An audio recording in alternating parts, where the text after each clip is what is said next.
Hello, नमस्कार, जय हिंद साथियों। आप सभी का मंथन के यूट्यूब हार्दिक स्वागत है।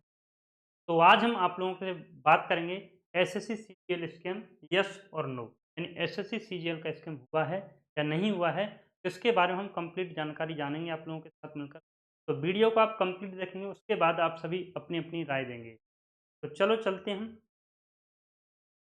तो सबसे पहले तो मैं आपको बताना चाहूँ कि वास्तविक रूप से देखा जाए तो स्टूडेंट लाइफ का स्कैम हो रहा है आजकल। एक आपने देखा हाल ही में अभी बीपीएससी के लिए बच्चे आंदोलन कर रहे थे, उससे पहले यूपीपीएससी के लिए आंदोलन कर बच्चा थोड़ा बहुत पढ़ता है तब तक उसे ऐसी कोई न कोई खबर मिल जाती है कि ये हो गया, वो हो गया। इससे पहले एमटीएस आपने देखा ही था बिहार सेंटर में, यहाँ 35 लोगों को लगभग गिरफ्तार किया गया था। तो ऐसी खबरें बच्चे को आए दिन सुनने को मिलती हैं। तो बच्चा कहता है कि अब क्या किया जाए?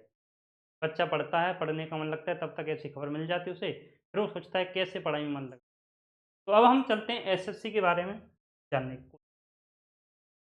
तो सबसे पहले मैं कह रहा हूँ कि एसएससी सीजीएल का स्कैम हुआ है या नहीं हुआ है, इस पे प्रश्नवाची लगा दिया।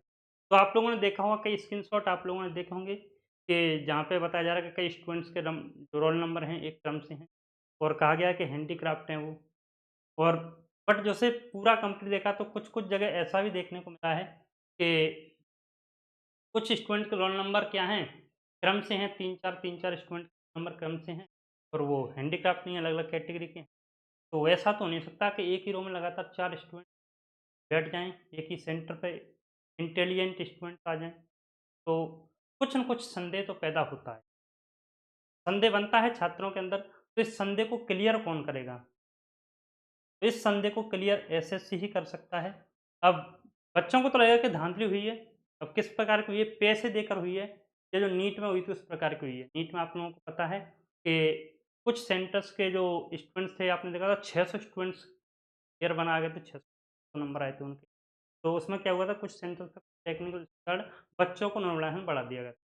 तो ऐसा इश्यू है, तो वो तो क्लैरिफ़िकेशन एसएससी ही दे सकता है, ना तो बच्चों को पता है, तो एसएससी को इसका क्लैरिफ़िकेशन देना चाहिए। और दूसरी बात मैं करता हूँ कि यह इस प्रकार का स्कैम है कि जैसे एक ही शिफ्ट में एक तो दूसरा मैं बात करूँगा कि रॉ मार्क्स जो 2017 में एसएससी अपने स्टूडेंट्स के रॉ मार्क्स जारी करती थी, ऐसे रॉ मार्क्स जारी हो जाएँ, तो इससे पता तो चले कि एक ही शिफ्ट में क्या पता कि कुछ स्टूडेंट्स कह रहे हैं कि मेरे भी उतने ही नंबर थे, मेरे दोस्त के भी उतने ही नंबर थे, बट उसका सिलेक्शन हो गया, मेरा नहीं हुआ। तो जब रॉ मार्क्स जारी हो जाएँगे तो ये भी क्लैरिफ़िकेशन आ जाएगा कि एक ही शिफ्ट में ऐसा हुआ है कि किसी के 20 नंबर। तो नॉर्मलाइज़ेशन भी एक इसमें अहम मुद्दा है। तो इसका क्लैरिफ़िकेशन तो एसएससी ही दे सकता है। अब एसएससी के क्लैरिफ़िकेशन हम कैसे माँग सकते हैं? तो एसएससी की जब आप वेबसाइट पे जाओगे तो उसमें एनआर रीजन के अलग-अलग रीजन्स की ईमेल आईडी दी जाती हैं। उस पर आप सभी अपना-अपना मैसेज डाल सकते हैं, ईमेल कर सकते हैं।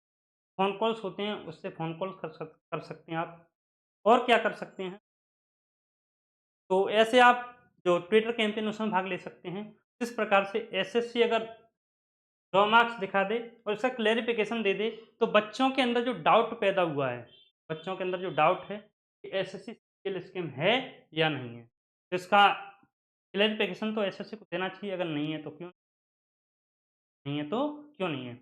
अब दूसरी बात है कि कुछ स्टूडेंट्स कह रहे होंगे कि मेरा तो हो गया, मुझे अगर देखो स्कैम हुआ है और एमटीएस में स्कैम हुआ था, अब ये तो सभी को पता है, एमटीएस में 35 लोग लगभग गिरफ्तार हुए थे बिहार में।